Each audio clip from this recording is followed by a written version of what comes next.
Xin chào tất cả các bác thợ ở shop em chuyên bán vòng bi và sơ bi nhựa thay thế bạc thau truyền thống. Hôm nay xin giới thiệu vòng bi 608 Nhật, chất lượng cao, có hai loại, nắp nhựa và nắp sắt, quay rất êm ạ.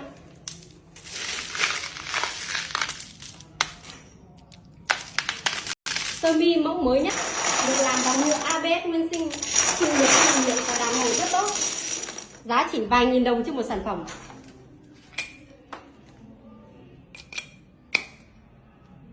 Hôm nay nhà em có chương trình miễn ship cho các bác mua từ 25 bộ trở lên. Các bác nhanh tay để lại bình luận hoặc là nhắn tin trực tiếp cho em để được tư vấn kỹ hơn nhé. Đây là đơn em đã gửi cho các bác thợ trên mọi miền Tổ quốc. Cảm ơn các bác đã tin tưởng và ủng hộ sản phẩm.